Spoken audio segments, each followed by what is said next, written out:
আব্দুল্লাহ ইবনে উবাই ইবনে সুলুল। আব্দুল্লাহ ইবনে উবাই ইবনে সুলুল এ কি করতে লাগলো, একটা তলায় তলায় গ্রুপ তৈরি করতে লাগলো। মুনাফিকদের ভিতরে গ্রুপ তৈরি হলো। তারা গোপনে গোপনে একটা দুটা তিনটে মিটিং করেছে, আরো কম বেশি তিনটে মিটিং করেছে। তার মিটিং করতো কি নিয়ে, কেমন করে আমাদের হাতে নেতৃত্ব আসবে আর কেমন করে নবী মুহাম্মদ সাল্লাল্লাহু আলাইহি সাল্লামকে শেষ করা যাবে। ও যেদিন শেষ হবে আমরা যেমন নেতা ছিলাম ওই রকম ফিরে আসব। বহুত প্ল্যান পরিকল্পনা। কেউ বলছে কাবাতে যখন একা বসে থাকবে, এই মসজিদে নববীতে যখন একা বসে থাকবে, সবাই চলে যাবে কাজে, তখন একটা তলোয়ার নিজে তুই কোপ মেরে দিবি। কেউ বলছে না এটা তো হবে না, দু একজন তো দেখে ফেলবে, ওর আইন খুব শক্ত, আল কাতল বিল কাতলে, কতলের পরিবর্তে কতল হয়ে যাবে। নানা রকম তাদের ব্রেনের মধ্যে যত রকম প্ল্যান পরিকল্পনা যেন গিজ গিজ গিজ গিজ গিজ গিজ করছে, সেইগুলোকে প্রয়োগ করার চেষ্টা করছে, কিন্তু কাজে কিছুই লাগে না। এর ভিতরে মুনাফিকের সর্দার আব্দুল্লাহ ইবনে উবাই বললে, রে তোরা এক কাজ কর, ওই ছেলেটি এসছে কোথা থেকে, বলে এসছে মক্কা থেকে, তোরা মক্কাতে গিয়ে দেখ নিশ্চয় ওর দুশ্মন আছে। যা মক্কা যা, মক্কার খবরটা নিয়ে তো। মক্কার খবর আনতে পাঠিয়েছে, তো যাবে যা, তাই আবু জাহেলের পাড়াতেই ঢুকেছ। বলছে হ্যাঁ গো তোমরা নবী মোহাম্মদকে চিনো? বলে সে আছে কোথায়, ওকে কাটবো। রাতে রাতে পালিয়েছে। তখন আর কলজেটা বড় হয়েছে, ঠিকই তো কাজ মিলে গেছে, তাহলে আমাদের আর মারতে হবে না, খালি একদিন খবর দিলেই হবে। না ভাঙবে লাঠি আর সাপও মরবে, না থাকবে বাঁশ না বাঁচবে বাঁশরি, কাজ হয়ে গেছে। ফিরে গিয়ে আবার মিটিং করছে ওরা। দুশ্মনে ওর ঢেরি লেগেছে, ওর বাপ চাচাই তো ভাই টাই আবু জাহেল সব ছেলে পিলে খুঁজছকে কাটবার লেগে রাতে রাতে এসছে পালিয়েও। এদের কলজেটা বড় হলো। তাহলে কি করবি, এক কাজ কর, এই মসজিদে যে আমি ইমামতি করছি আর এই গ্রামে 2000 লোক সবসময় আশেপাশে এখানে চলাফেরা করে, আপনারা চিনতে পারেন কোথা বাড়ি গো? তালগাছি। কোথা বাড়ি গো? রাঙাইপুর। ও হ্যাঁ মনে হচ্ছে এরকমই, এরকম একটা মনে হবে।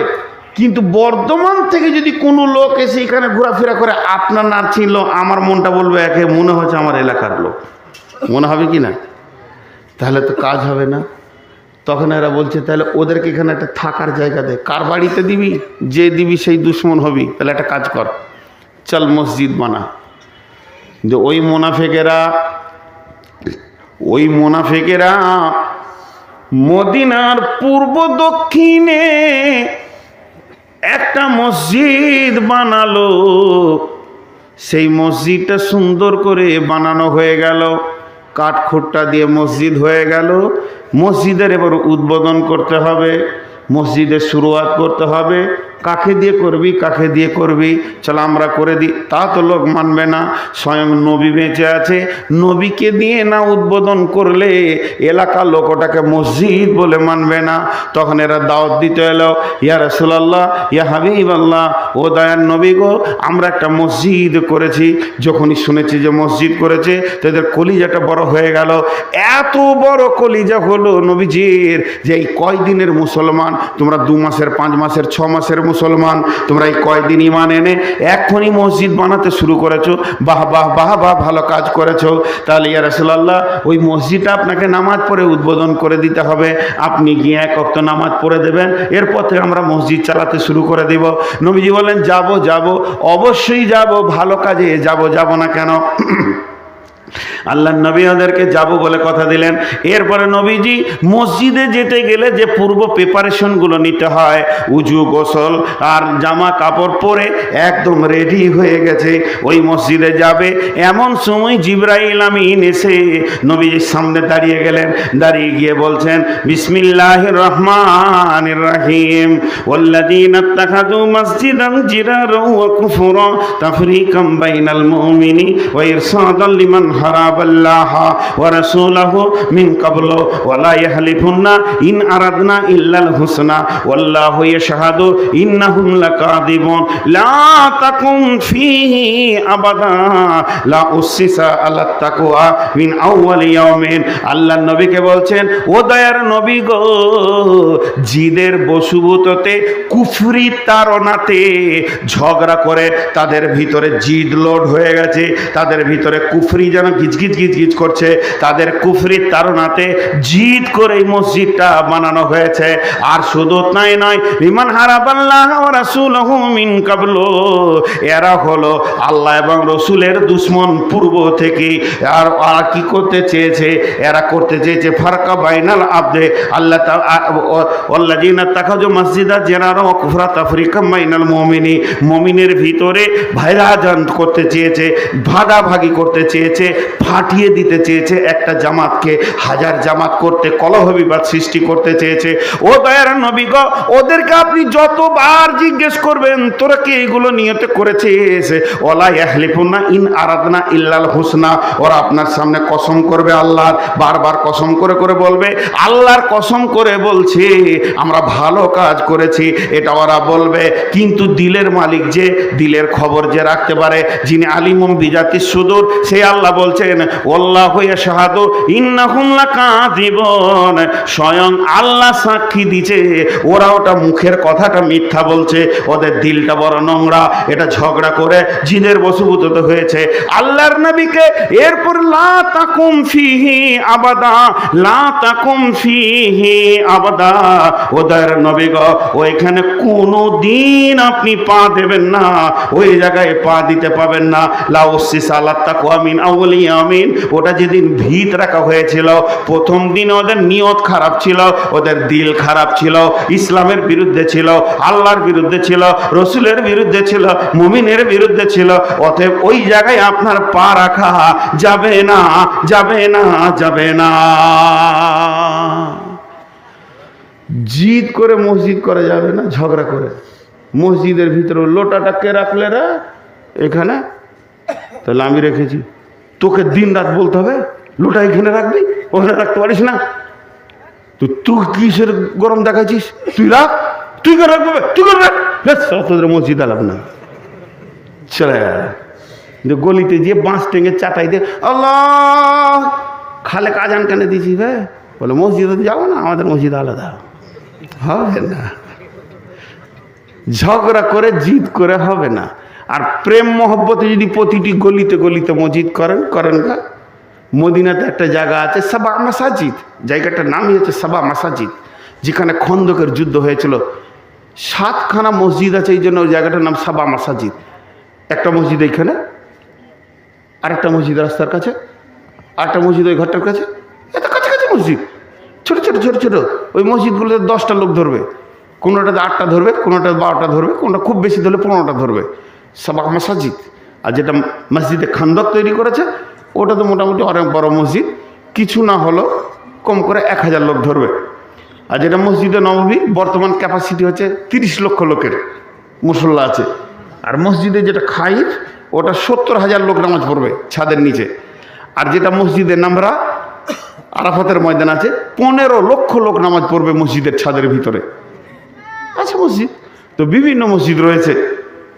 মসজিদ ঘন ঘন হওয়াটা গুনাহ নয়, কিন্তু ঝগড়া করে যেন না হয়। আল্লাহ চাইছে না যে এই নোংরা ইতিহাসটা থাকুক। আমি মালদা জেলায় পড়াশোনা করেছি ছোট থেকে, ওই দেওনাপুর দিয়ারে কালিয়াচক পার হয়ে। তা আমার জায়গির ওরা 4 ভাই আর মুরব্বি বেঁচে আছেন, হ্যাঁ, আর ওরা স্বামী স্ত্রী মুরব্বি বেঁচে আছেন। তো আমি চাচা চাচি বলতাম, বাকি ওগুলোকে ভাই বলতাম। একদিন দেখছি বহুগুলো ঝগড়া লেগেছে। তো তোরা লাগলি তো আমার কি, আমি তো রুটি খেতে পেয়েছি, অসুবিধা কি আছে? আমরা খেটে মসজিদ গেলাম। সন্ধ্যার সময় যখন খেতে গেছি তখন দেখছি যে ওরা খুব বড় ভাইটা ছিল না বাড়িতে, বড়টা এসছে বিড়ির মার্চেন্ট, যে সবটিকে নিয়ে বসেছে আর লাঠি নিয়ে বসেছে। কি হয়েছে তোদের বল? খুব দাম্ভিক লোক ছিলেন আর কি, ওয়েটলা। দিয়ে তারপরে বললো যে ঠিক আছে, তোরা ঝগড়া করলি, এই বউগুলোকে বকলো, সবগুলি বউ আর ছোট, এই তুই এটা করেছিস, তুই একটাও কথা বলবি না, কাল থেকে সব নিজের নিজের কাজ কর।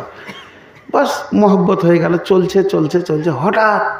হঠাৎ একদিন মা এশার নামাজ পড়ে বলছে জুদা হয়ে যায় সব।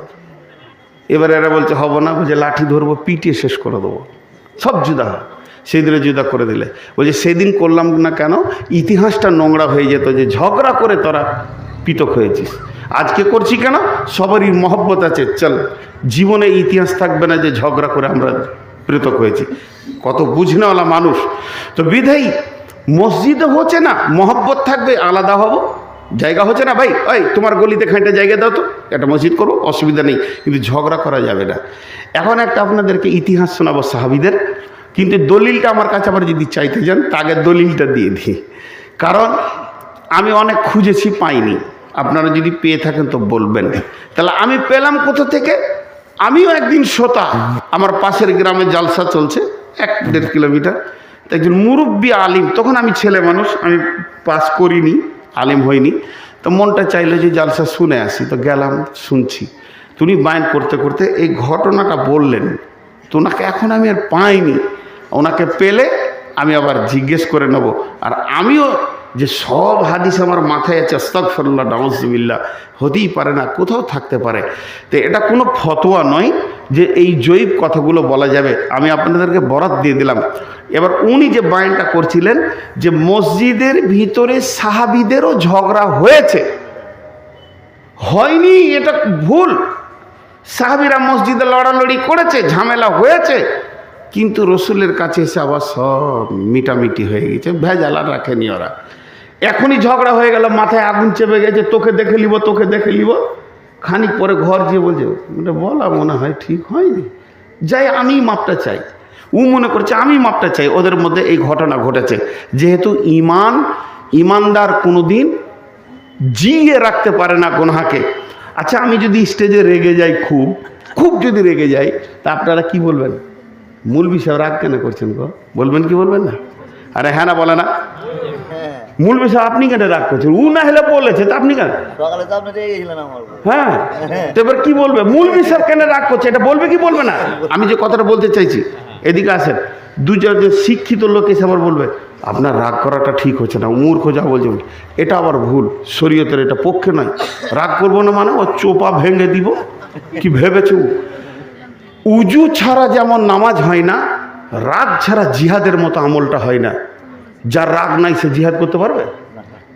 কোরআনের বিপক্ষে একজন আছে আর কোরআনের পক্ষে আমি আছি, আমার ভিতরে যদি রাগ না আসে তাহলে বেঈমানকে মারতে পারবো? হ্যাঁ, রাগ হচ্ছে ইসলামে হালাল। ওয়াল কাযিমিন আল গায়যা ওয়াল আফিনা আনিন নাস আল্লাহু ইউহিব্বুল মুহসিনিন। এই রাগটা আলাদা। রাগের 4টা ভাগ আছে, 3টে হারাম, একটা হালাল।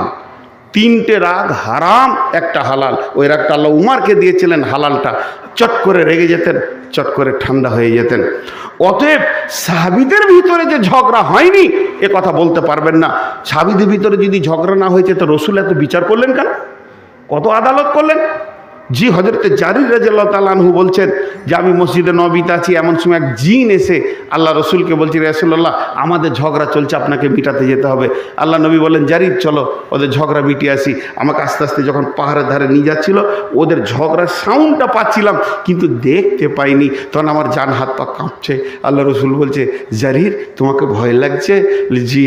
তখন আল্লাহ রসুল আমাকে এমনি করে একটা গন্ডি দিয়ে দিল আর বালুর ওপরে বসিয়ে দিল।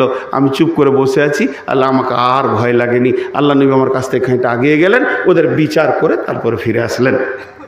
জি ভাই, আল্লাহ নবী বিচার করেছেন, স্বামী স্ত্রী ঝগড়া হয়েছে, বিচার করেছেন, ঘটনা আছে। তাহলে এই ঝগড়াটা হতে পারে। তবে আমার কাছে আবার কত নম্বর হাদিস এটা চেন না, কারণ আমি এখনো জোগাড় করতে পারিনি। আমি এক আলেমের কাছ থেকে নিয়ে আপনাদেরকে ডেলিভারি দিচ্ছি। সেটা হচ্ছে কি, মসজিদের নববীর ঝগড়া। যে সে মসজিদ আলাই, একটা সাহাবী এরকম একটা কাঠের খুঁটা করে নিয়ে এসছে বাড়ি থেকে। আর আপনাদের মসজিদটা তো এইখানেই না, এইখানে তো রাস্তার ধারে মসজিদ। ওই রাস্তার ধারে ঠিক দরজার কাছাকাছি খুঁটাটাকে গেড়ে দিয়েছে। সাহাবায়ে কেরাম মাজমাইনদের যখন কাজে ব্যস্ত থাকতো তো থাকতো, না থাকলে দুটি কাজ ওদের ছিল। দরবারে রসুলে বসে থাকতেন, রসুলের কাছে দিন শিখতেন। আর রসুল্লাহ সাল্লাম যদি কাজে নিয়োজিত থাকতেন, বিবিদের কাছে গেছেন, কোনো কাজে গেছেন, পারিবারিক কাজ করছেন, রসুলও নাই দরবারে, আর আমারও কাজ নাই, তখন মসজিদে এসে নফল নামাজ পড়ে পড়ে সময় কাটাতেন, তেলাওয়াত জিকির করে সময় কাটাতেন। আমরা মাশাআল্লাহ ওই কাজটাই করি, চায়ের দোকানে করি, খালি একটু চেঞ্জ। তো ঠিক আল্লাহর নবী, এক সাহাবী এসে কাজ নাই, খুঁটাটাকে দরজার কাছাকাছি একদম সামনে লাই গেড়ে দিয়ে মসজিদের ভিতরে নামাজ পড়ছে।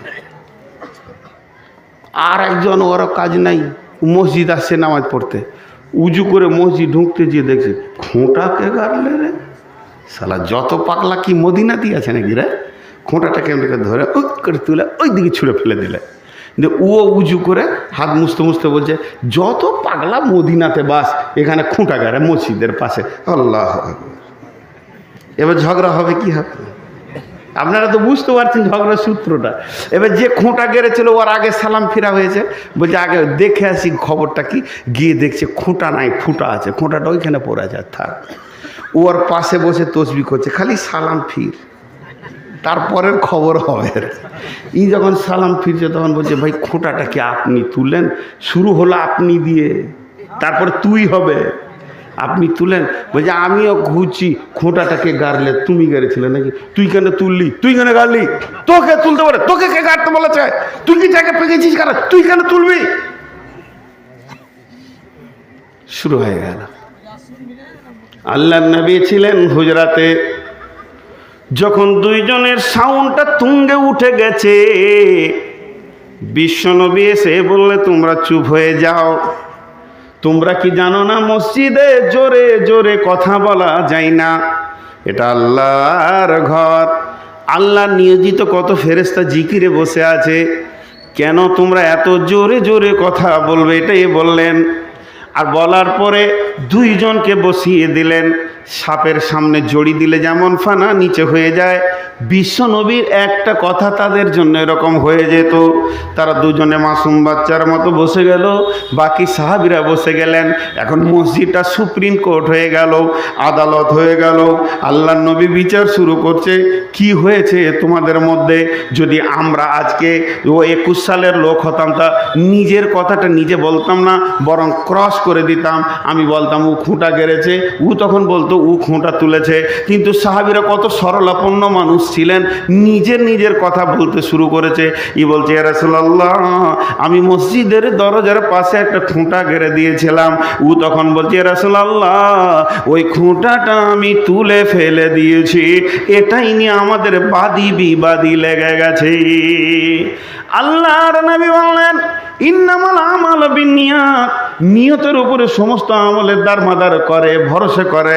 অতএব তোমরা বলো যে খুঁটা গেড়েছো আর খুঁটা তুলেছো, তোমাদের দিলের নিয়তটা আমাকে শোনাও। ও খুঁটা তুলনেওয়ালা, তুমি উঠে দাঁড়াও, তুমি ধীরে ধীরে ধীরে ধীরে আমাকে বুঝিয়ে বলো কেন তুমি খুঁটাটা তুললে, তোমার নিয়তটা কি ছিল? উঠে বলছে ইয়া রাসূলুল্লাহ, ইয়া হাবিবাল্লাহ, ও সাফিউল মুজলাবিন, রাহমাতুল লিল আলামিন, দয়ার নবী গো, মসজিদ হলো পরিষ্কার পরিচ্ছন্ন রাখার জায়গা, আমি তাই মসজিদকে পরিষ্কার পরিচ্ছন্ন রাখতে ভালোবাসি। আর তার পাশে খুঁটা থাকবে একটা গোয়াল বাড়ির মতো, এটা আমাকে দেখে ভালো লাগেনি। শুধু তাই নয়, টক্কর লেগে যাবে, আঁধারে পড়ে যাবে, বিপদ হয়ে যাবে, নানা রকম ভেবে আল্লাহর ঘরের রাস্তাকে ক্লিয়ার করার জন্যে, আল্লাহর ঘরে মুসল্লিদের আসার রাস্তাকে পরিষ্কার করার জন্যে, আল্লাহর ঘরটাকে নোংরা লাগছে, এটাকে চারিদিকে ভেবে চিনতে, ও দয়ার নবী গো, আমি খুঁটা তুলে ফেলে দিয়েছি। বস, তোমার বলা হয়ে গেছে, তুমি বসো। ওকে বসিয়ে দিলেন। আপনারা একবার বিচার করেন, ঠিক করেছে না ভুল করেছে? ঠিকই করেছে। এবার একে বলছে তুমি ওঠো, তোমার মাথায় কি বিগাড় দিলে যে তুমি খুঁটা কাটতে গেলে? ঘরে কাজ আর ছিল না? ই বলতে শুরু করলো, ও দয়ার নবী গো, এটা হলো মদিনা মানওয়ারা, এর উত্তর হলো শাম আর সিরিয়া, দক্ষিণে হলো মক্কা মুকাররমা, এটা হলো মসজিদে নববী। মক্কার লোকেরা উট গাধা ঘোড়া বোঝাই করে মাল নিয়ে চলে যায় সিরিয়াতে, আবার সেখানে ব্যবসা করে এই রাস্তা ধরে তারা মক্কাতে ফিরে যায়।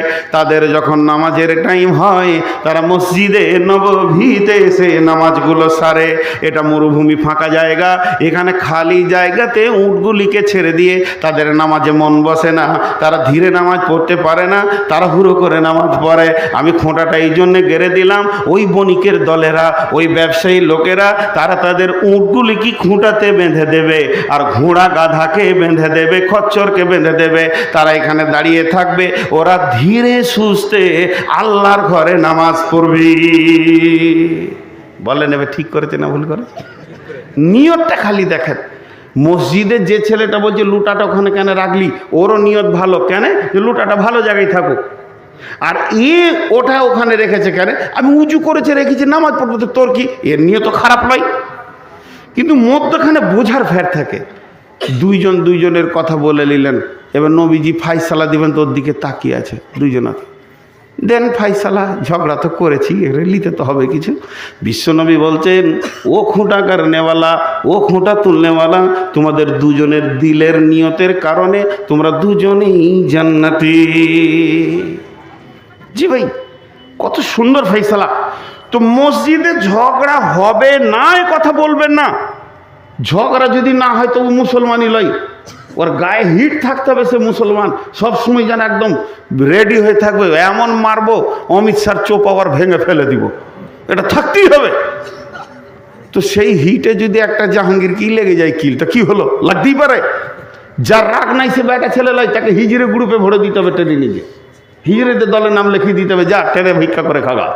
যার রাগ আছে সে বেটা ছেলে, কারণ পুরুষের রাগ না থাকলে পুরুষ কিছু কাজ করতে পারবে না। তো ঝগড়া হতে পারে, কিন্তু ঝগড়া করে দ্বিতীয় মসজিদ হবে না।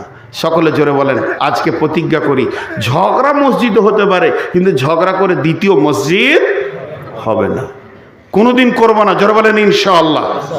ঝগড়া করে মসজিদ করবো না, মহব্বতে মসজিদ করবো, গায়ে বিষখানা করবো। মুসলিম কত সুন্দর আইন। এবার আল্লাহ বলছেন, মসজিদের দায় দায়িত্ব কার ঘাড়ে থাকবে বলবো? এটা জিজ্ঞেস করছি, কিন্তু যারা মসজিদ কমিটি আছেন ভাই আমার, একবারে ঘায়ে মরিচ লেগে যাবে, সামাল নিতে পারবেন না, কারণ আল্লাহর কালাম বলতে গিয়ে কম বেশি করতে পারবো না। বিসমিল্লাহির রহমানির রহিম। ইন্নামা ইয়ামুরু মাসাজিদাল্লাহি মান আমানা বিল্লাহি ওয়াল ইয়াউমিল আখিরি ওয়া আকামাস সালাতা ওয়া আতাজ যাকাতা ওয়া লাম ইয়াখশা ইল্লাল্লাহ ফাআসা উলাইকা আন ইয়াকুনু মিনাল মুহতাদিন। এখানে দুই ধরনের লোক আছি আমরা, আমিও জড়িত। কেউ কারোর দিকে আঙুল তুলব না, ঠিক আছে? বলেন ইনশাআল্লাহ। আপনাদের বিরক্ত লাগছে নাকি গো? ওরে সুবহানাল্লাহ, ও একাই বসে চালিয়ে যান ডিএম এর মতো, আর বাকিটি চুপ আছে। একটা ধৈর্য ধরে শোনেন, এর মসজিদ কমিটিদের চরিত্র এখান থেকে বের হবে আর কি। কিন্তু দাতাদের এখানে দুই ধরনের লোক আছে। আমরা আছি মসজিদ কমিটি, আমাকে ওই ধরেলেন। আর আপনারা আছেন দেনেওয়ালা, দাতা আর গৃহীতা। কমিটি আর দেনেওয়ালা। আগে দেনেওয়ালাকে বলেলি। ইয়ামুরু, ইয়ামুরু হলো বহু অর্থের একটা শব্দ, এর অনেকগুলো অর্থ আছে। তামির দেওয়া, ভাঙা, দেখভাল করা, ঝাড়ু দেওয়া, মসজিদের কনস্ট্রাকশনের কাজে দেখা, ইমাম মসজিদ রাখা, সব মিলিয়ে ইয়ামুরু বলা হয়েছে। এক কথায় সাদা করে বলে দিই, আমার মসজিদে দেখভাল করবে কে? আল্লাহ বলছেন। মসজিদ কার? আল্লাহর ঘর। মসজিদ কার? জোরে বলেন, কার? আল্লাহর ঘর। আল্লাহ বলছেন, ইন্নামা ইয়ামুরু মাসাজিদাল্লাহে, আমার মসজিদে দেখভাল করবে ওরাই, মসজিদে দান করবে ওরাই, যাদের ভিতরে 5খানা গুণ থাকতে হবে। 1 নম্বরে মান আমানা বিল্লাহি, 2 নম্বরে ওয়াল ইয়াউমিল আখিরি, 3 নম্বরে ওয়াকামাস সালাতা, 4 নম্বরে ওয়াতাজ যাকাতা, 5 নম্বরে ওয়ালাম ইয়াখশা ইল্লাল্লাহ। আল্লাহ বলছেন ফাআসা উলাইকা আইয়াকুনু মিনাল মুহতাদিন। জি, এখন আমার দিকে একটু খেয়াল করবেন। আগে দাঁতাদেরকে বলে দিই, তারপর কমিটিদেরকে বলবো সময় থাকলে, না থাকলে ওটা বাদ থেকে যাবে, তাহলে কমিটিটি এখন বেঁচে থাকবে, যা হবে হবে। এই যে দানটা করতে আসছেন, এটা ধরেন আপনার হাতে এখন টাকাটা আছে, এমনি করে দিবেন টেবিলে, তার আগে আল্লাহ 5টা কথা বলছে। হে দাতা, তুমি যে মসজিদে দান করতে আসছো, আমার ঘরে মাসাজিদাল্লাহে, তাহলে তোমাকে 1 নম্বর শর্ত হচ্ছে তোমার আল্লাহর উপরে ঈমান থাকতে হবে। মান আমানা বিল্লাহে, 100তে 100 যদি আল্লাহর উপরে ঈমান না থাকে, তুমি আমার মসজিদে দান করতে আসিও না। তুমি বেঈমান হালাতে আমার মসজিদে দান করবে না। জি, কেন? ঝামেলা লাগবে, সেটা পরে বলছি। তাহলে তুমি ঈমান আনো। এখন আমার কাছে 30 লাখ টাকা আছে, আর আমি যাব হজে, ফিরে আসবো কি জানি না, তো আমি ছেলেদের হাতে টাকাগুলো দিচ্ছি না কেন? ছেলেরা আমার চোর লম্পট নয়, ওরা ভাগ করে নেবে বাপের টাকা। তো আমি চাইছি যে ওটা মত পর্যন্ত আমার কাছে রাখবো, হজের টাকা বাদে 30 লাখ আছে, তো আমি নিয়ত করছি গাঁয়ে কোনো লোককে ওটা আমানত দিয়ে যাব। তো এবার বলেন, আগে টাকাটা দিয়ে দেবো তাকে দিয়ে বিশ্বাস করব, না আগে বিশ্বাস করবো দিয়ে টাকাটা দেবো? আগে বিশ্বাস, তারপর টাকা। আল্লাহ বলছে তুই যে আমাকে দান করবি, আমার মসজিদে দিবি, তাহলে আগে তুই ঈমানটা আমার প্রতি আন, 100% আন। এই টাকাটা আমি কমিটিকে দিইনি, এই টাকাটা মসজিদ সেক্রেটারিকে দিইনি, এই টাকাটা মসজিদের সভাপতিকে দিইনি, এই টাকাটা মসজিদের ক্যাশিয়ারকে দিইনি, মসজিদের 30 জন মেম্বার আছে তাকেও আমি দিইনি, আমি ইমামকে দিইনি, মসজিদকে দিইনি। এই টাকাটা আমি দিচ্ছি আল্লাহকে, আল্লাহর নামে দিয়ে দিচ্ছি। মান আমানা বিল্লাহি। বলছে এবার চুপ হয়ে যা, মুখকে সিলিয়ে এলে, আর কোনো কথা বলবি না। তুই আমাকে দিয়ে দিয়েছিস, কতদিন কথা বলবি না? ওয়াল ইয়াউমিল আখিরে, আখিরাতের দিন পর্যন্ত তুই কথা বলবি না। কিয়ামতের নাম কিয়ামত, কিয়ামতের নাম নাবা, কিয়ামতের নাম সালা, কিয়ামতের নাম কারিয়া, কিয়ামতের নাম ইয়াউম, কিয়ামতের নাম ইয়াউমুল হিসাব, কিয়ামতের নাম ইয়াউমুল ফাসাদ। তার কিয়ামতের যতগুলি নাম আছে তার মধ্যে একটা নাম হচ্ছে ইয়াউমুল হিসাব, সেটা হলো হিসাবের দিন। তুই আমাকে দিয়েছিস, আমার কাছে একটা খাতা আছে, ওইখানে তোর নামে 100 টাকা আমি আল্লাহ লিখে নিয়েছি। এবার যেদিন কিয়ামত হবে সেই দিন তুই আমার কাছ থেকে ওর বদলাটা বুঝে নিবে, তোকে আর কারোর কাছে বুঝে নিতে হবে না। তো আমাকে দিয়েছিস, আমার কাছ থেকে পেয়ে যাবি। এবার যে আল্লাহকে নিয়ত করে দেয় না, দিচ্ছে সমাজের দেখা দেখি, ও কি করবে? ঝগড়া লাগাবে, আর কি করবে? নিজেকে আল্লাহর গদিতে বসাবে। ও এত খবিস, গাঁকে ধ্বংস করে দিবে, গাঁয়ে ঝগড়া লাগাবে, নতুন মসজিদ করাবে। ও এত বিষাক্তক হবে কেন? ওর আখেরাতের জ্ঞান নাই। ওই দূরে বসে আছে, ও চুপ করে একটা টয়লেট ঢাকালে দিয়ে 20 টাকা দিয়ে চলে গেল এমনি করে, দিচ্ছে সবাই, আমি দিলাম, হ্যাঁ যেটা হবে হোক। এখন আবুল কাসেম মৌলানা যে চালাইছে বায়ান, আর 2 হাতে পয়সা, আল্লাহ জান্নাত দাও, আল্লাহকে মাফ করে দাও, মাকে মাফ করে দাও, বাপকে মাফ করে দাও, ঘরে বরকত দাও, দরে দাও, দিতে দিতে দিতে দিতে 2টা বয়াম ভর্তি হয়ে গেছে। দূরে থেকে দেখছি এমনি করে, খুব পিটির পিটি করে দেখি, টাকা প্রচুর হলো, টাকা জমজমাটি টাকা হয়েছে। আর ও যেমন খবিস, ওর গাঁয়ের বন্ধুটিও ওরকম খবিস, ওইখানে বসে বসে দেখে নিল। 3 দিন 4 দিন পর বলছে, জালসার খবর কী রে? বলি, জালসার খবর আমার যেটা আইডিয়া, সব খরচ খরচা বাদে লাখ 3-4 থাকবে, 4 লাখ তো আছেই। বলছে আমারও এরকম আইডিয়া। কাজ হলো কই মসজিদে, মাত্র 20,000 টাকার কাজ হয়েছে। মেরে সালা চোর, সালা ডাকাত মেরে এই চোপা চালাতে লাগলো। গাঁকে দুভাগ করবে এবার। এরই মাঝে ও বলবে, জুমার দিনে খালি কথাটা তুই তুলিস তো, তারপর দেখবো মসজিদ সেক্রেটারিকে বেঁধে যদি না দিই। সারা জীবনে উজু জানে না, জুমার দিনে মুখ হাত পা ধুয়ে ঢুকে পড়লো, ঢুকে এক কোণে বসে আছে। আর যেই ইমাম সাহেব সালাম ফিরেছে, সে বলছে কি হলো, কি বুঝলেন, কি বুঝলেন, ভাষাটা বলেন। তারই মাঝে 5 জন বলছে ঠিকই বলেছিস বে, ওরাও বুঝেনি, কিন্তু ঠিক বলেছে কেন, তার আগে চা পান খাওয়া আছে। ও চিল্লাইলি আমাদেরকে ঠিক আছে বলতে হবে, ও মসজিদ কমিটি বসে যাও, হিসাব দাও। আর আজকের জালসাতে কমিটি সমস্ত খরচ খরচা বাদ দিয়ে 72,000 টাকা পেয়েছে। আর ওদের আইডিয়া কি ছিল, 4 লাখ। লেগে গেল ঝগড়া, এমন ঝগড়া লাগবে গাঁটাকে 2 ভাগ 3 ভাগ করে দেবে।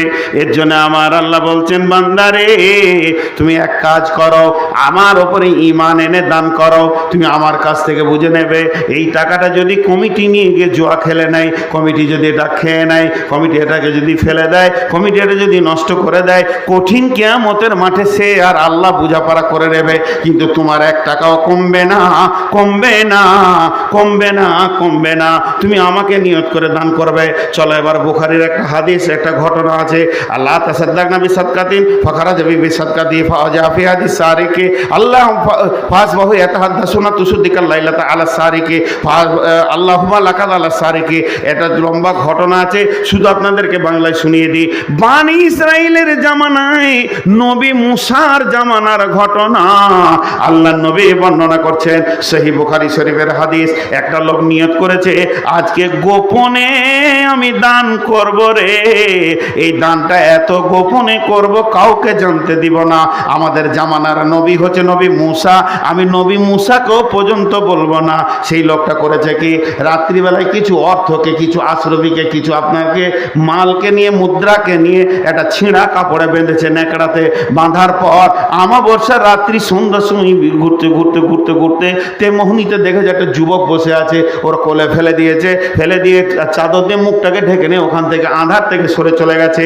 এবার সকালবেলা যখন হলো, তখন চারিদিকে যেখানে 5টা লোক, যেখানে 2টা লোক, চায়ের দোকানে এখানে ওখানে খালি কথা চলছে। আল্লাহ কি চলছে, ফাসবাহু ইয়াতাহাদ্দাসুনা তুসদ্দিকাল লাইলাতা আলা সারিকে। সকালবেলায় আলোচনা চলছে, আজকে রাতে কে গোপনে দান করেছে, করবি কর, চোরকে দিয়েছে। ওই লোকটা চোর ছিল। এবার আল্লাহর কাছে কাঁদছে, হায় আল্লাহ, আমার টাকাটা চোরের হাতে পড়লো, এত গোপনে দান করলাম এখলাসের সঙ্গে, তো চোর পেয়ে গেল। আচ্ছা ঠিক আছে, আর একবার দান করি। দ্বিতীয় দিন যখন ঘুরছে ওই রকম মাল নিয়ে, আজকে আমি গোপনে দান করব, আল্লাহ ছাড়া কেউ জানবে না। ঘুরতে ঘুরতে ঘুরতে ঘুরতে ঘুরতে ঘুরতে ঝুপ করে দিয়েছে, একটা মহিলাকে দিয়েছে। আজকে পুরুষকে দিব না, চোর হবে না, ডাকাত হবে না। মেয়েটাকে যখন দিয়েছে, ফাসবাহু ইয়াতাহাদ্দাসুনা তুসদ্দিকাল লাইলাতা আলা জানিয়া। সকালবেলায় সব জায়গায় আলোচনা চলছে, মজা লেগেছে, করকরিয়াতে বেশ মজা ধরে গেছে। গতকালকে দিয়েছে চোরকে, আজকে দিয়েছে বেশ্যাকে, রান্ডিকে।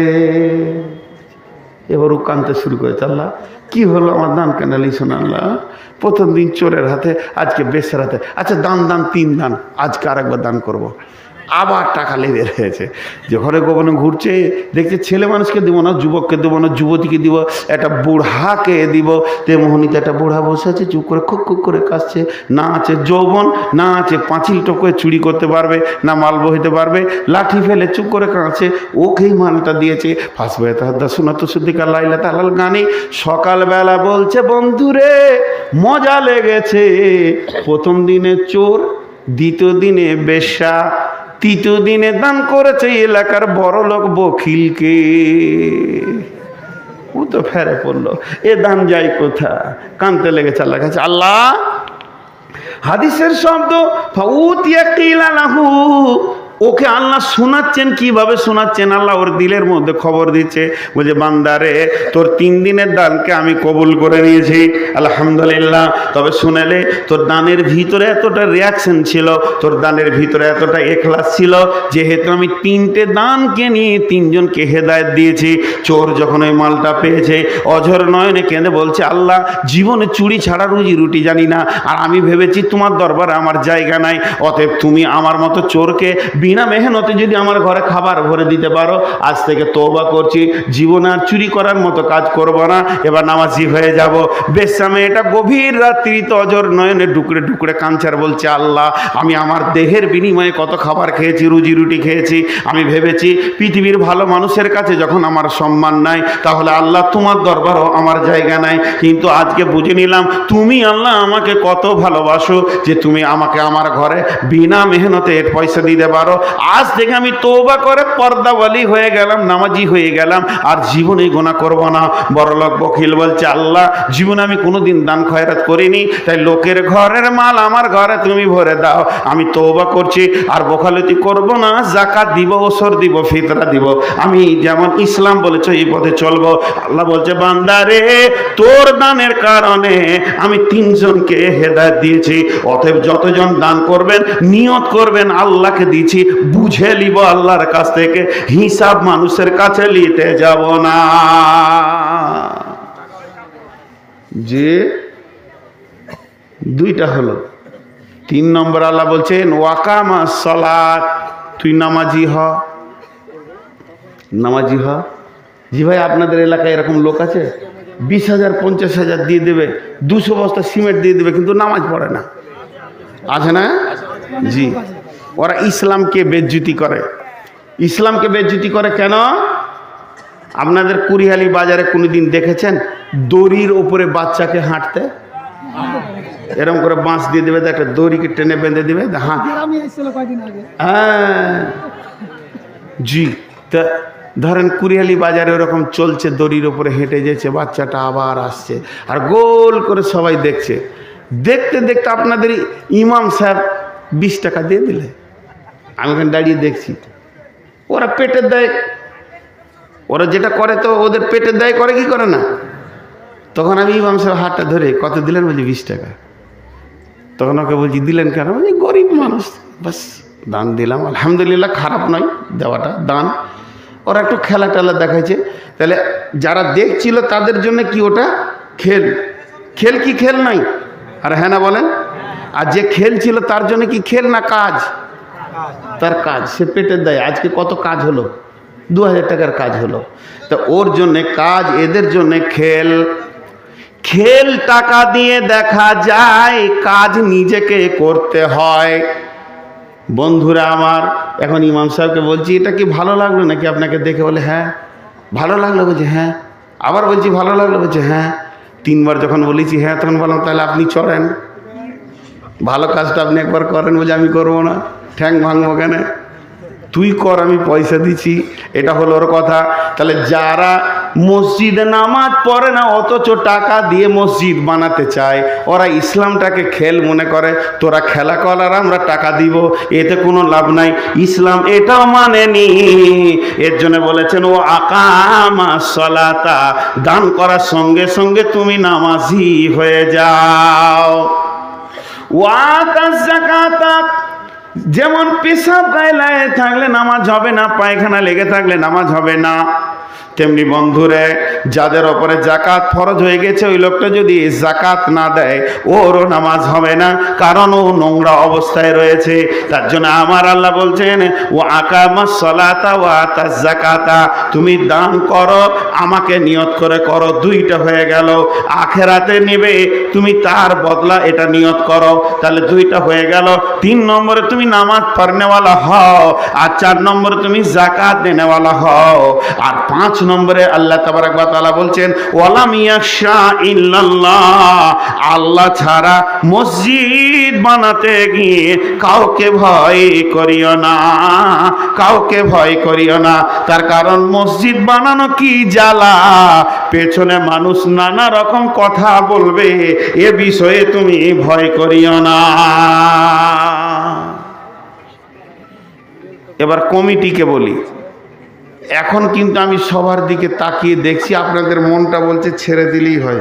ও আমি তো পাগলা আছি, 2 ঘন্টা তো হয়ে গেছে অনেক। হ্যাঁ দাঁড়ান একটু পানি খাই।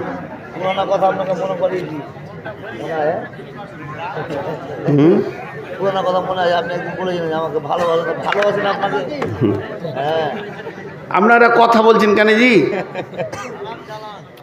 এবার কমিটিকে বলবো, এটা শুনে বেশি মজা লাগবে। একবারে চলেন, আল্লাহ তাবারক ওয়া তাআলা কমিটিদেরকে কি বলছেন? বিসমিল্লাহির রহমানির রহিম, ইন্নামা ইয়ামুরু মাসাজিদাল্লাহ, হে মসজিদ কমিটি, এখানে তোমরা যতজন রয়েছো আমার মসজিদের তোমরা দেখভাল করো, দেখভাল করো, কিন্তু জেনে রাখো তোমাদের ঈমান রাখতে হবে। কার ওপরে? কার ওপরে?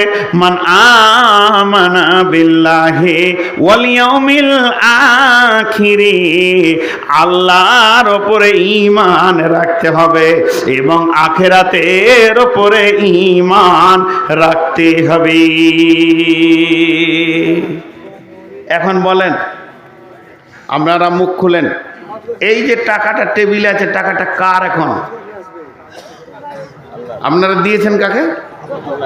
তাহলে টাকাটার মালিক কে এখন? আল্লাহ। এবার আমি হলাম মসজিদের ক্যাশিয়ার। যখন ওই টাকাটা আমি হাত দিতে এসেছি, আপনি দান করতে আসছিলেন, তখন ওই কথাগুলো বলা হলো। এখন ওই টাকাটা আমি গোটাতে যাব, টাকাটা আমার ব্যাংকে রাখবো, টাকাটা আমার আলমারিতে রাখবো। আমি হলাম মসজিদের ক্যাশিয়ার, মসজিদের সেক্রেটারি, সভাপতি। যেই টাকাটা হাত দিতে গেছি, আল্লাহ বলছে দাঁড়া, টাকাটা ছোঁয়ার আগে তুই সম্মান আমানা বিল্লাহে, আল্লাহর ওপরে তোর কামিল ঈমান আছে কি? ওয়াল ইয়াউমিল আখিরে, এবং আখিরাতের উপরে ঈমান আছে কি? যদি ঈমান থাকে তাহলে আমার টাকাকে তুই ছুবি, আমার টাকা তুই রাখবি। যদি তোর আল্লাহর ওপরে ঈমান না থাকে, আখিরাতের উপরে ঈমান যদি না থাকে, আমার টাকা তোর মতো বেঈমানে যেন হাত না দেয়। তাহলে তুই বুঝেলে এই টাকাটার রিয়াকশন কত, এটার ভিতরে কতগুলো নয়া আছে, এটার ভিতরে কতগুলো টাকা আছে, এটার ভিতরে কতগুলো 50 টাকা আছে। আমি আল্লাহর কাছে হিসাব আছে, আমি আল্লাহ কিন্তু হিসাব তিলে তিলে বুঝে নিব। যেমন আপনি আমি দান করেছি, তার বদলাটা আল্লাহ কিয়ামতের দিনে দেবেন, তেমনি মসজিদ কমিটির কাছে কিয়ামতের দিনে মসজিদের আয় ব্যয়ের ভাউচার বুঝে নেবি। ভাবিয়ে না, মসজিদের সেক্রেটারি জুমার দিন উঠে বলছে, ও জি জুমার লোক 2 মিনিট টাইম দাও ভাই। বিসমিল্লাহির রহমানির রহিম, 2021 সালের আয় ব্যয়ের খরচ, সিমেন্ট রড, এটা বলতে বলতে শেষকালে বলছে উদ্বৃত্ত 30 টাকা 25 পয়সা আছে। 22 লাখ টাকার খরচ দেখিয়ে দিলেন। কিংবা ঋণ হয়ে গেছে 2365 টাকা, দিয়ে খাতাটা এমনকে গুটিয়ে দিয়ে সুন্নত নামাজ ধরে নিলে বিড়বিড় করছেন। আল্লাহ বলছে ঠিক আছে, তো গাঁওয়ালাকে বুঝিয়ে দিয়েছিস। আর গাঁওয়ালা সালাম ফিরে বাড়ি যেছে, আর মনে মনে বলছে আমাদের মসজিদের ক্যাশিয়ার আল্লাহ দিয়েছে একটা, আহা খুব পরেশগার, এইরকম ভালো ছেলে আর আজও হয় না। নাম করতে করতে চলে গেল। আল্লাহ বলছে ওটা শেষ নয়, এইটা তোর শেষ নয়। মানা মানা বিল্লাহ, এই টাকাগুলোর মালিক আমি আল্লাহ।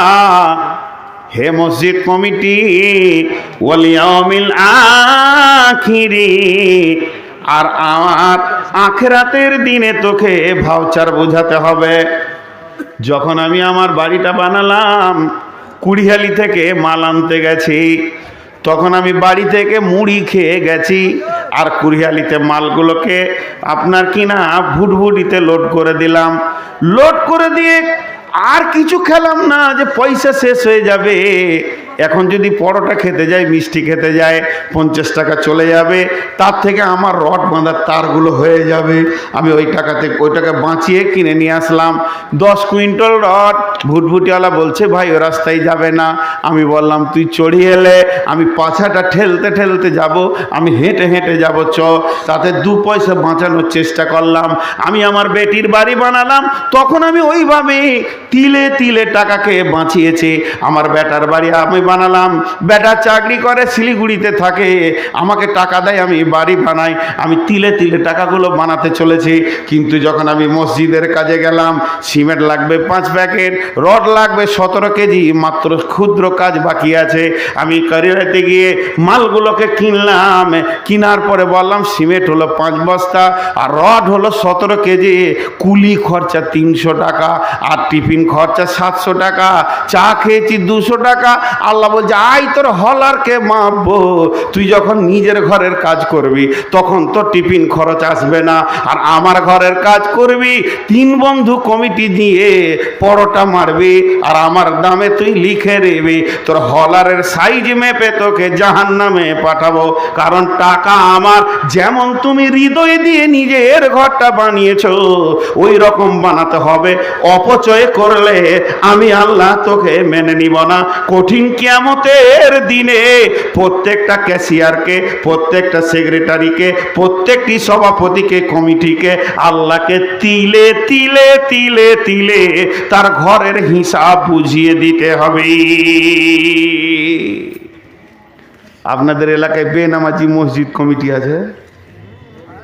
জি নাই? আলহামদুলিল্লাহ, খুব ভালো জায়গা। বেনামাজি মসজিদ কমিটি আছে? সুবহানাল্লাহ। আমার মা বাঁঝা, এর কোনো অঙ্ক মিলছে? আমার মা বাঁঝা, মা কোনোদিন বাঁঝা হয়? একজন বলছে আমি মায়ের বড় বেটা, আমার মা বাঁঝা। জি, ওই মসজিদ কমিটি নামাজ পড়ে না, অঙ্কে মিলবে না এটা। আল্লাহ বলছে আয়, বাঁঝার ছেলে কেমন করে হয় দেখিয়ে দিচ্ছি আমার কাছে। আল্লাহ বলছে মসজিদ কমিটি রে, আমার মসজিদের দায়িত্ব তুমি ছেড়ে দাও, এটা বলবো না। আমি নূর মোহাম্মদ আল্লাহর গোলাম, আমি নূর মোহাম্মদ আল্লাহর গোলাম, আমি নূর মোহাম্মদ আল্লাহর গোলাম। আপনাদের হাত পাগুলো ধরে বলছি, যতগুলো মসজিদ কমিটি আছেন আগামীকাল সকালে তওবা করে মসজিদ ঢুকে যান, নাহলে পিঠের চামড়াকে খাসি খালানো করবে আল্লাহ। যে তুমি আমার মসজিদের কমিটি হয়েছ, সংসবে মানে বংশের দাপটে হয়েছ, রাজনীতি দাপটে হয়েছ। সহি হাদিসের মধ্যে আছে আল্লাহর নবী বলছেন কিয়ামতের আগে আমানতের খেয়ানতি চলবে। সাহাবীরা প্রশ্ন করলেন রাসূলুল্লাহ আমানতের খেয়ানতিটা কেমন? তখন বললে যোগ্য জায়গাতে অযোগ্য লোককে দায়িত্ব দেওয়া হবে। মসজিদের দায়িত্ব বেনামাজি মাতাল জুয়ারি পাবে, সুদারু পাবে, আর নামাজিরা পাবে না। অতএব এই গ্রামে যেটা সব থেকে বড় ধনী, তার মাল আছে, নামাজ পড়ে না, জুয়া খেলে, সুদ খায়, ওর হাতে টাকা রাখতে হবে না। যে ছেলেটা টোটো চালিয়ে, রিক্সা চালিয়ে খায়, মাছ বিক্রি করে করে ফেরি করে করে খায়, যে ছেলেটা দিলখোশ বেচে বেচে খায়, যে ছেলেটা আপনার কিনা চটপটি বেচে বেচে বেচে বেচে খায়, ঘুগনি বেচে খায়, ও যদি 5 ওয়াক্তে নামাজ হয়, ওর কাছে যদি সুন্নত থাকে, মসজিদের 20 লাখ টাকা ওর কাছে রেখে দেন। ঘর নাই, তালপাতার ঘর, চুরি হবে, চলে যাবে, আল্লাহকে জবাব লাগবে না। যদি চুরি হয় আল্লাহকে জবাব লাগবে না, কিন্তু বেঈমানের ঘরে আল্লাহর টাকা থাকবে। আল্লাহ দুনিয়াতে বরদাস্ত করছে, আখেরাতে করবে না। যেমন মার্কেটে খাসি খালানো দেখেছো, সূরা আপনার কিনা নিসার সূরা আল ইমরানের মধ্যে আল্লাহ তাবারক ওয়া তাআলা বলেছেন তোদের চামড়াগুলোকে টেনে খিঁচে তোদেরকে আমি দেখিয়ে দেব। মসজিদ কমিটি ভাই, আমি আপনাদের পাগুলো ধরে বলছি, কালকে সকালে রিজাইন দিয়ে দেন। আমি আর মসজিদে কমিটি থাকবো না, এ কথা আমি বলছি না, এ কথা আমি বলছি না, এ কথা আমি বলছি না। আপনি কমিটি থাকেন কি কিন্তু নামাজটা ধরেলেন। আল্লাহ বলছেন ওয়াকামাস সালাত ওয়া আতাজ যাকাত, তোদেরকে যাকাত দেনেওয়ালা হতে হবে। যদি মাল থাকে তো, আর গরিব হলে যাকাত দিতে হবে না। ওয়ালাম ইয়াখশা ইল্লাল্লাহ, আল্লাহ ছাড়া কাউকে ভয় করিস না। এটা বারবার কেন বলছেন আল্লাহ? দান কারণ আল্লাহকেও বলছে, কমিটিকেও বলছে। জানেন সব থেকে চোপার জোর বেশি। আমি কথা চলে এলো বলি বলছি, নাহলে এটা আমার বলার ইচ্ছা ছিল না। দুটা মসজিদ আল্লাহ এই অধমকে দিয়ে কাজ নিচ্ছে। তো অনেকে দান দিয়েছে, দান এসেছে, মোটা টাকা দান এসেছে, প্রায় 70 লক্ষ টাকার মতো দান পেয়েছি। কিন্তু দুইটা মসজিদে এখন আমার খাতার হিসাব চলছে 1,96,00,000 টাকা। 1,96,00,000 টাকা এখনো কাজ শেষ করতে পারিনি। গতকালকেও ফোন করেছে, আমার মোবাইলটা দেখবেন, আজকে আবার মেসেজ পাঠালো কোন কোন জায়গায় পাথরগুলো লাগানো হয়েছে। মিস্ত্রি মেসেজ পাঠালো বিকালে, বললাম একবার পাঠাতো, কিভাবে শেডিং করেছিস দেখি। চলছে কাজ। কিন্তু যখন খুব লকডাউন হয়ে জালসা বন্ধ হয়ে গেল, তখন তো আমার হাত বন্ধ।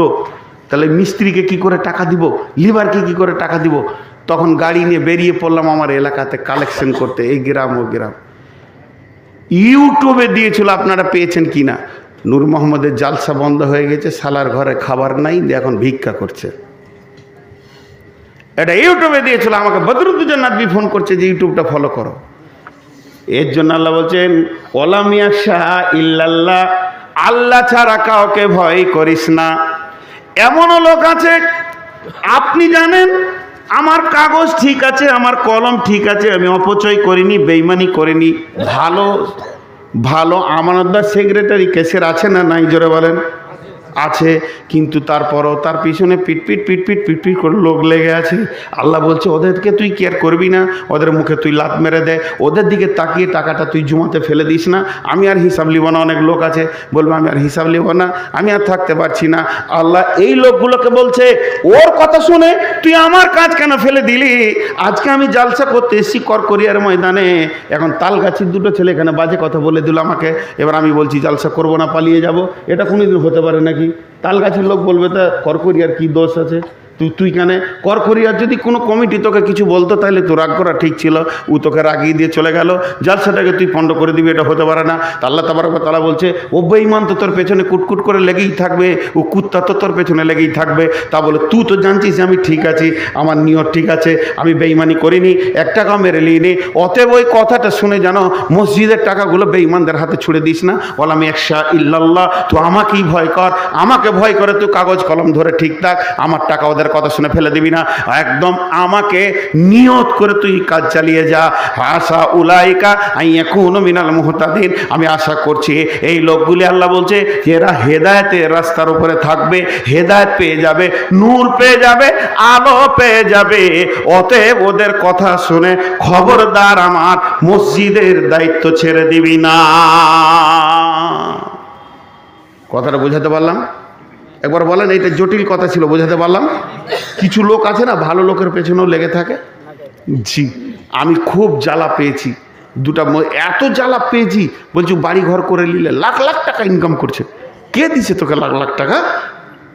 যে এটা গেল কথা। এবার আল্লাহ বলছেন জি ওয়ালাম ইয়াখশা ইল্লাল্লাহ। আর একটা ঘটনা আছে।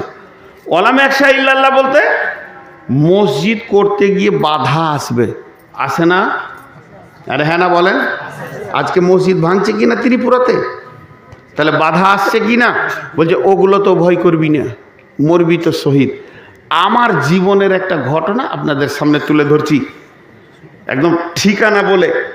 আমি মাদ্রাসা থেকে পড়া শেষ করে ইমামতি করেছি 6 বছর, মাদ্রাসায় ছিলাম 3-4 বছর, তারপরে এই জালসায় নেমে গিয়ে আর মাদ্রাসায় ইমামতি হয় না। তো যখন আমি ইমামতি করতাম প্লাস মাদ্রাসায় থাকতাম, ঠিক শীতের সময় দুপুরে 2টি খেয়ে মসজিদের রোদে শুয়ে আছি, একটা বুলেট গাড়ি ঢুকলো, রাজদূত পুরাতন, ঢুকে বলছে মৌলভী সাহেব উঠেন।